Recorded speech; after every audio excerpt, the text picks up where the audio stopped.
नमस्कार दोस्तों, आज हम राष्ट्रीय हिंदी दिवस मना रहे हैं। राष्ट्रीय हिंदी दिवस के पीछे का इतिहास क्या है, आइए हम जानते हैं। 1947 में जब देश आजाद हुआ तो भारत के सामने यह प्रश्न था कि भारत की राजभाषा किसे बनाया जाए। अंग्रेजी, जो कि विदेशी गुलामी का प्रतीक थी, उसे राजभाषा बनाने के पक्ष में अधिकांश लोग नहीं थे। दक्षिण भारत के एक विद्वान एन गोपाल स्वामी आयंगर ने हिंदी को राजभाषा बनाने का प्रस्ताव दिया। 14 सितंबर 1949 को भारत की राजभाषा हिंदी को बना दिया गया।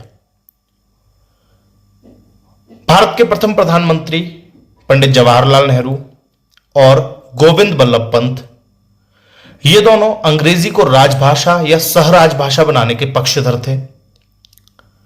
इसीलिए संविधान में एक उपबंध कर दिया गया कि अंग्रेजी भारत की राजभाषा रहेगी और यह राजभाषा का कार्यकाल 15 वर्ष के लिए होगा। मतलब 1965 में अंग्रेजी राजभाषा के पद से हट जाएगी।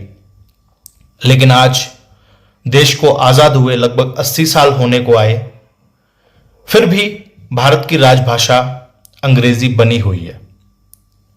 भारत की प्रथम राजभाषा तो हिंदी है, लेकिन हिंदी को इतना महत्व भारत में नहीं मिला है। आज हम देखते हैं कि अंग्रेजी का बोलबाला हर जगह है। अंग्रेजी पढ़ने वाले, अंग्रेजी बोलने वाले लोगों को ज्ञानी और महान समझा जाता है।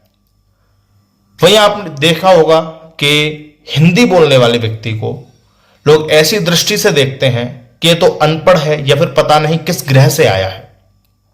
हिंदी के आप 2-4 शब्द बोलिए, वो लोगों को समझ में नहीं आते हैं। इसमें गलती लोगों की नहीं है, इसमें गलती है भारतीय शिक्षा व्यवस्था की। भारत में मैकाले की शिक्षा व्यवस्था बहुत लंबे समय से चल रही है।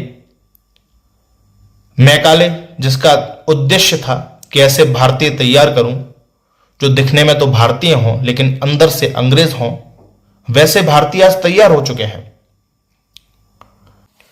भारत की प्रथम राजभाषा हिंदी है, किंतु जितना महत्व अंग्रेजी को मिला है उतना महत्व हिंदी को नहीं मिला।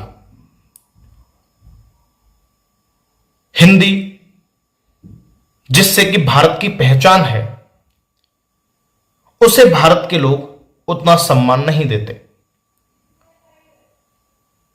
कुछ लोग कहते हैं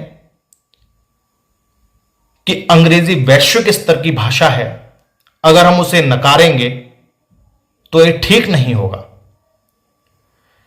किंतु प्रश्न यह है कि रूस, चीन जैसे विकसित और विकासशील देश अपनी भाषाओं को प्राथमिकता दे सकते हैं और प्राथमिकता देकर के वैश्विक स्तर पर बहुत ऊंचे उठ सकते हैं। तो क्या भारत अपनी भारतीय भाषाओं को प्राथमिकता देकर के बहुत ऊंचा नहीं उठ सकता? हमने अंग्रेजी को कितना महत्व दिया, किंतु हम आज भी रूस और चीन जैसे देशों से काफी पीछे हैं।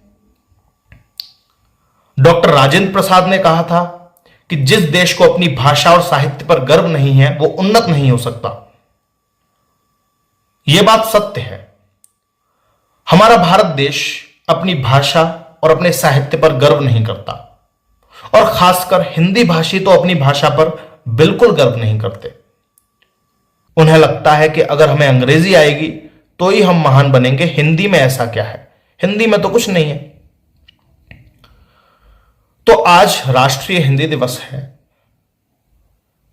हमें इस राष्ट्रीय हिंदी दिवस पर संकल्प लेना चाहिए कि हम गुलामी की मानसिकता से निकलेंगे और हम प्राथमिकता देंगे अपनी भाषाओं को, अपनी भारतीय भाषाओं को, और किसी विदेशी भाषा को हम प्राथमिकता नहीं देंगे। पढ़ेंगे जरूर। कभी ऐसा किसी ने नहीं कहा कि आप किसी विदेशी भाषा का सम्मान न करें, लेकिन आप विदेशी भाषा के सम्मान के चक्कर में आप अपनी भाषाओं का अपमान करें, यह बिल्कुल गलत है। तो हम सभी का संकल्प होना चाहिए कि हम पहले हिंदी को प्राथमिकता देंगे, उसके बाद विदेशी भाषाओं को प्राथमिकता देंगे। आप सभी को राष्ट्रीय हिंदी दिवस की शुभकामनाएं। उम्मीद है कि आप सभी हिंदी को अपनाएंगे और सभी हिंदी का सम्मान करेंगे। जय हिंद।